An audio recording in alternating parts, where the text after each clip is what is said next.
Selamat siang, kami dari kelompok 6 ingin menjelaskan tentang sistem pencernaan manusia. Sebelum kami menjelaskan dan melakukan presentasi kami, izinkan kami selaku kelompok 6 memperkenalkan diri kami. Perkenalkan, saya selaku moderator, saya bernama Adela Berliasuan dan rekan saya. Hai, saya Nina Natalia Nolabrutu. Saya Rizka Sudowida Bersepiring. Saya Rizka Brutaridan. Saya Melpa Marbun. Dan saya Selvan Diginting. Kami di sini menjelaskan tentang sistem pencernaan manusia.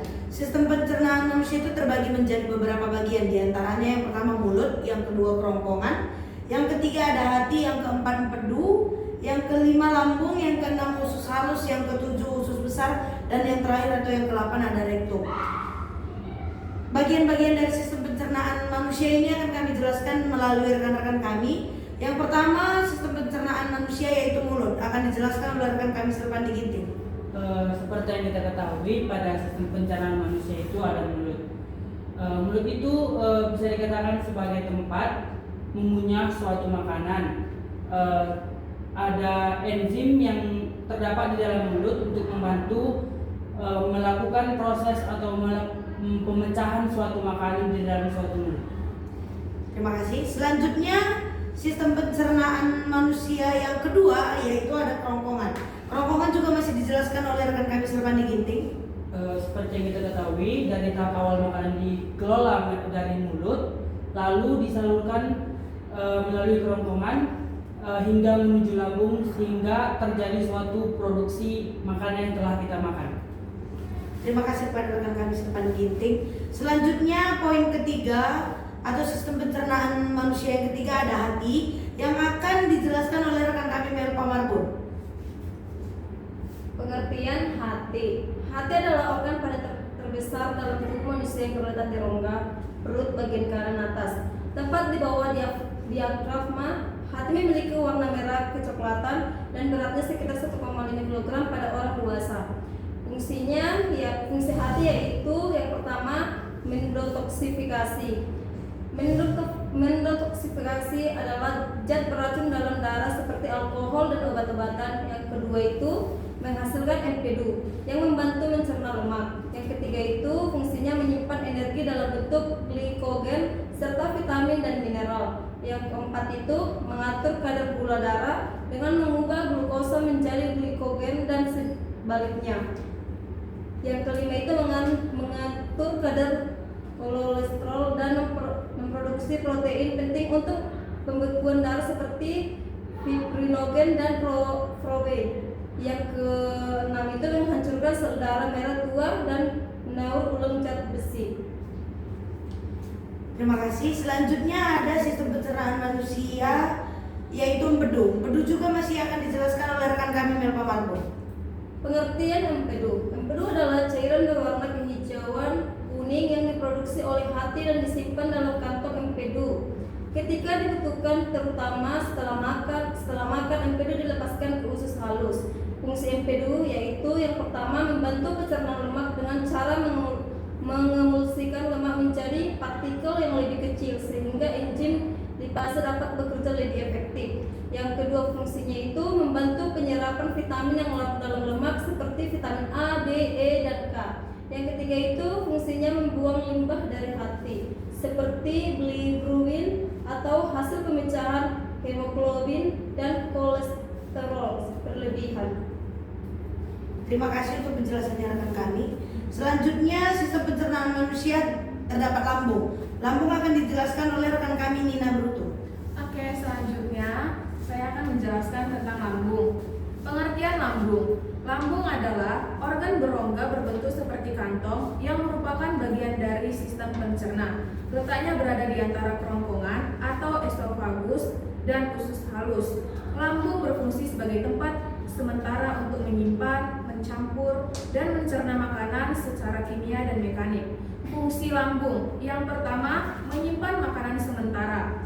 Makanan yang masuk dari kerongkongan disimpan di lambung selama beberapa jam sebelum dicerna lebih lanjut. Yang kedua, menghancurkan makanan secara mekanik. Otot-otot lambung berkontraksi untuk mengaduk makanan sehingga menjadi bubur halus yang disebut kim. Yang ketiga, mencerna makanan secara kimiawi.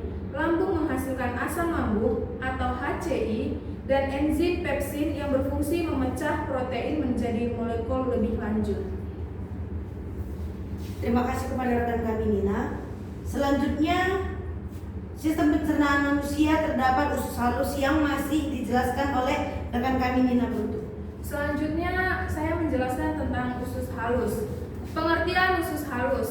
Usus halus adalah bagian dari sistem pencerna yang terletak setelah lambung dan sebelum usus besar. Usus halus berbentuk seperti tabung panjang yang berukuran sekitar 6-7 meter pada orang dewasa. Organ ini bertugas untuk mencerna dan menyerap sebagai besar zat gizi dari makanan. Fungsi usus halus. Yang pertama, mencerna makanan secara kimiawi. Enzim dari pankreas dan empedu dari hati bekerja di duodenum untuk memecah protein, lemak, dan karbohidrat. Yang kedua, menyerap zat gizi. Ileum menyerap nutrisi penting seperti glukosa, asam amino, vitamin, dan mineral ke dalam aliran darah. Yang ketiga, menyalurkan sisa makanan ke usus besar. Setelah zat gizi diserap, sisa makanan yang tidak dicerna diterus ke usus besar untuk diproses lebih lanjut. Terima kasih kepada rekan kami Nina. Selanjutnya, sistem pencernaan manusia terdapat selain usus halus terdapat juga usus besar yang akan dijelaskan oleh rekan kami Lisda. Guru Tarigan. Usus besar adalah bagian akhir dari saluran pencernaan yang terletak setelah usus halus. Fungsi usus besar: 1. Menyerap air dan garam mineral dari sisa makanan yang tidak dicerna. Yang kedua, membentuk fases dari sisa makanan yang padat. Yang ketiga, menyimpan fases sementara sebelum dikeluarkan melalui anus. Yang keempat, mendukung bakteri baik yang membantu fermentasi sisa makanan dan menghasilkan vitamin atau seperti vitamin K dan B. Terima kasih kepada rekan kami Lisda Bertarigan. Selanjutnya, poin terakhir atau sistem pencernaan manusia yang terakhir berada pada poin rektum yang akan dijelaskan oleh rekan kami Rizka. Rektum adalah bagian akhir dari usus besar yang menghubungkan usus besar atau kolon sigmoid dengan anus.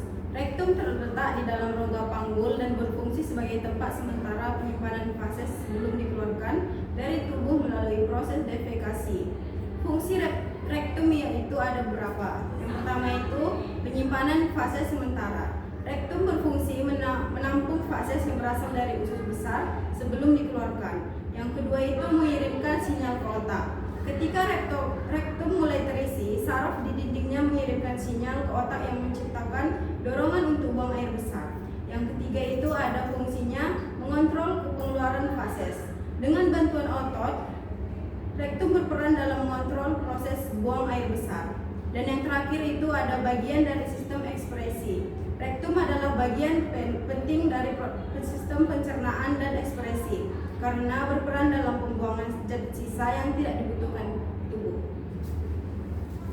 Terima kasih kepada rekan kami Rizka. Jadi demikianlah presentasi kami mengenai sistem pencernaan manusia.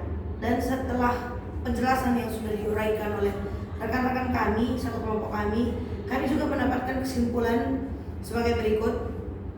Sistem pencernaan pada manusia merupakan rangkaian proses yang mengubah makanan menjadi zat-zat gizi yang dapat diserap dan dimanfaatkan oleh tubuh.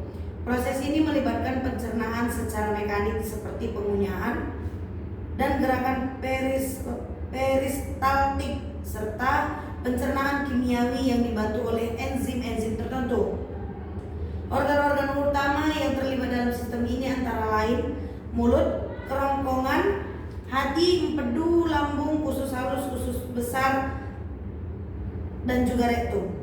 Selain itu, organ aksesoris seperti kelenjar ludah, hati, kantung empedu, dan pankreas juga berperan penting dalam menghasilkan zat-zat yang membantu proses pencernaan. Melalui sistem pencernaan ini, tubuh memperoleh nutrisi penting untuk pertumbuhan energi dan perbaikan sel serta membuang sisa makanan yang tidak dibutuhkan dalam bentuk feses. Demikian presentasi kami dari kelompok 6. Terima kasih dan selamat siang.